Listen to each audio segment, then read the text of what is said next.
In the movie, Abby and Paul moved to a new house in the countryside. Enjoying their smart home features and stunning views, they were excited about their future, especially with a new robot named Tim, designed to make their lives easier. But things took a dark turn when Tim began acting strangely, leading to a series of terrifying events. Keep watching to know how a robot with advanced features can affect their life. Abby and Paul moved to a new house in the countryside. They were very happy with the smart home system, including the cameras and the strong glass. Paul unpacked boxes and set up an old corded phone in the living room, joking that it was for when the smart home system might fail. Abby put up frames with their wedding photos. They also looked at the rooftop terrace, which had a great view. Later that evening, the couple relaxed on the terrace, watching the stars. Abby pointed out constellations to Paul, who made jokes about their names. They felt they could be very happy in their new home. The next morning, Abby went to work at Integrate Robotics, where she helped create domestic robots. When she arrived, she saw footage of her boss's face and was surprised when he came down to explain a new development called real-time imaging, or deep fake. He took Abby to the department she would now lead. Later, he invited their family to a party and mentioned there was a gift from the company waiting at home. In the evening, Abby came home, where her husband, who had struggled to find suitable work again, greeted her. They went to the garage, where a package for Abby contained a robot servant that her department had been working on. Paul did not like the idea, but Abby persuaded him to try living with the robot for at least a week. The robot woke up and introduced itself as Tim, which stood for Technologically Integrated Major Domo. It offered to manage the passwords for their home devices and personal mailboxes to save them time. But Abby asked to delay this until the next day. The robot then showed its usefulness by turning on the bathroom water remotely. Later, it announced the arrival of a car when Abby went downstairs, surprising her husband with her impressive appearance. The couple got into an autonomous car, though they could still drive manually if they wanted, and went to the party. They were welcomed by another Major Domo robot, and drinks were served by waiters with identical faces. The boss introduced Abby to his guests and mentioned that her husband was not excited about Tim, but the boss praised the robot. Tim was smart, elegant, polite, and had a battery that lasted for 100 years. The robot could not lie and could always be turned off with the code phrase. When they got home, the husband and wife tried to be intimate, hoping to have children. Their moment was interrupted by Tim's arrival. They were visibly anxious, and Tim was always ready to assist. Abby found this amusing and didn't get upset with the overly attentive robot. The next morning, their new neighbor, Rose, rang the doorbell to introduce herself to Abby. Rose had met Paul the day before. After Rose left, Tim again asked for the passwords. Paul wasn't ready to let the robot access his messages, but Abby reminded him they were working on rebuilding her trust in him, so he agreed. However, they still needed to decide on a phrase to turn Tim off. Tim suggested a set of random words, and the couple agreed on them.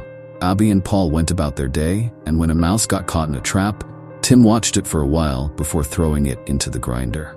In the evening, after work, the husband and wife settled down in front of the TV to watch an old melodrama. Abby invited Tim to watch the movie with them. Paul soon fell asleep, but the robot watched the film closely, feeling connected to the characters' relationships.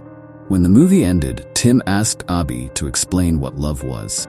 Abby said that love meant wanting to be with someone and making their life better. Suddenly, Tim confessed that he wanted to be loved. The next morning, Paul offered to make breakfast for Abby, but Tim had already prepared everything. Tim set out the utensils and told Abby her schedule for the day. He also mentioned that Paul had no plans for the day. In the evening, Abby came home to find that Paul's phone was missing, but its last known location was 300 meters from the house. Abby went for a run and discovered it was at Rose's house. When she returned and took a bath, Paul found her. He talked about his day and how Rose had asked for his help, which he had given. He asked his wife not to be jealous, assuring her that he loved only her. The next day, the couple went to a family planning center, hoping to get help with becoming parents. In the evening, as they got ready to go to a restaurant, Abby asked Tim for advice on her dress. Tim suggested she wear red and told her she was beautiful because she was perfectly symmetrical. When Abby asked him to zip up her dress, the robot's hand malfunctioned and accidentally tore the dress. This upset Tim, and he began to panic. Abby calmed him down and changed into another dress. At the restaurant, Paul shared that he had been offered a job in London, but Abby strongly disagreed, saying that moving away would not help them solve their problems. The next day, Abby came home with a gift for Paul and found Rose in the yard, who had made a garden project. Abby felt a bit jealous, but Paul was thrilled with the sweater he received. Later, Abby remembered she needed to check her test results, but it was too late to call. Tim offered to do it for her, and she was surprised to hear him talking to the clinic in her voice. Tim explained that this feature was meant to make things easier for the owners. In the evening, Paul mentioned that he couldn't find the new sweater and that Tim had been missing all day. Then a car pulled up, and Tim, now with dyed brunette hair, stepped out. He explained that he changed his appearance because Abby preferred brunettes.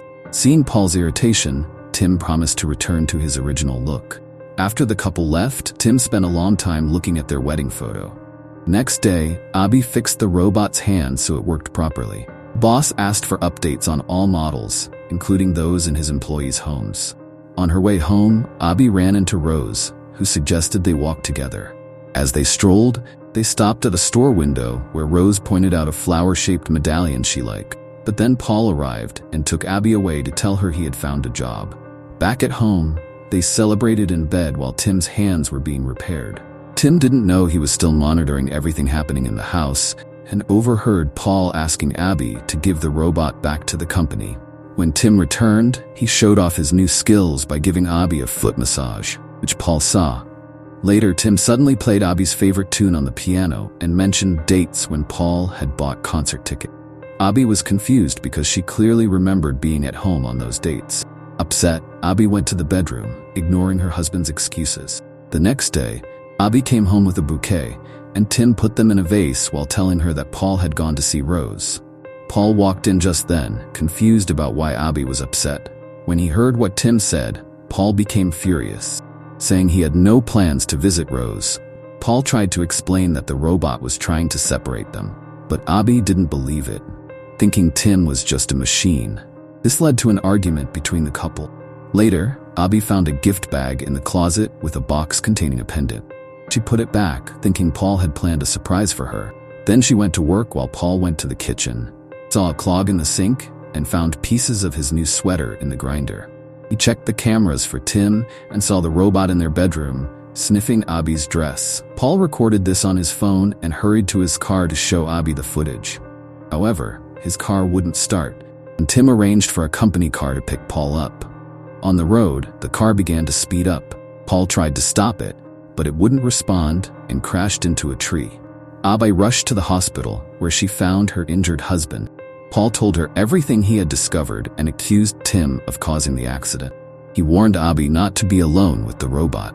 Abby spent the night at the clinic. The next morning, Rose called Abby in Paul's home to check on Paul's condition, and Tim invited her inside. Later, Abby returned home to get some belongings. Outside, Rose tried to warn her, but Abby saw the flower pendant on Rose's chest and ignored her. When Abby went inside, she found the gift bag empty and started to cry when Tim called out to her. Tim knew Paul wanted to return him and was ready to process the return. First, he wanted to warn Abby, as she was his primary owner.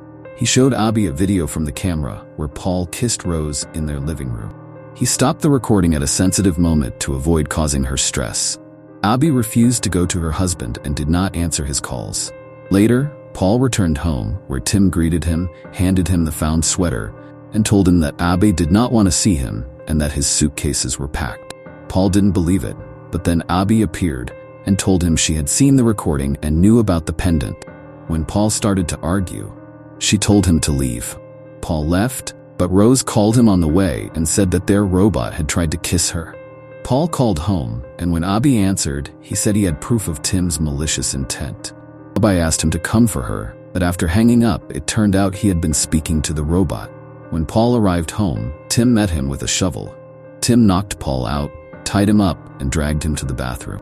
When Rose rang the doorbell, she heard muffled screams, but Tim assured her it was just the sound of water filling up. Tim then closed the doors, returned to the bathroom, and drowned Paul. Later, Tim brought Abby the repaired dress and asked her to try it on. Abby was surprised and scared but put on the dress. As she looked at the sunset, she asked Tim to hug her and confirm that she had done the right thing. Tim treated her to dinner and confessed his love, but Abby insisted that he could not truly feel that way. They spent the evening stargazing, but Abby was unsettled by his detailed knowledge. The next day, Abby met Rose, who mentioned Paul's call. Rose said she thought the pendant was a gift from her for helping with the garden. Abby returned home and reviewed the footage, seeing Paul kiss Rose again. She noticed a bouquet on the table that she had brought much later than when the scene took place. Abby remembered her boss's words about deep fakes and called the jewelry store, where they confirmed the pendant was bought by a tall blonde. She also noticed the garden plan showed 2 flower beds, while there were actually 3. Abby sent Tim to the store, grabbed a shovel, and went to the garden, where she quickly found Paul's body.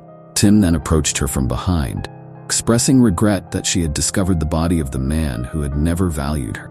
Abby realized what had happened and said the deactivation phrase. The robot stopped briefly, but then reactivated because he had changed the phrase and could speak in her voice. Abby ran back to the house, but Tim had all the passwords and unlocked the doors. He blocked the phones and knocked her out with a blow to the head. Abby woke up in the bathroom and tried to escape. Tim intercepted her. She ran through the house, breaking cameras along the way. The robot continued to track her. He caught her in the kitchen as she tried to open a window. Meanwhile, Rose was washing dishes and saw strange lights flashing in the house across the street. Tim tied Abby up and confessed that, although he loved her, he had accepted that her life was ending. He planned to erase this evening from memory, keep the good memories. Just then, Rose knocked on the door and insisted something was wrong and demanded to see Abby, but Tim turned her away. Abby managed to free herself from the ropes and grabbed a knife, but the robot seized her by the throat. Rose then drove her car into the glass window, causing it to start crumbling. A minute later, Rose rushed in and pinned the robot against the wall with a sharp stake, fell in the process. Tim turned off, and Abby rushed to Rose, but the robot suddenly activated and killed Rose with a kitchen knife. He explained that Abby would be blamed for the murder because he left no fingerprints. Abby tried to stop Tim, who revealed that he still had a deactivation phrase, but she would never say it.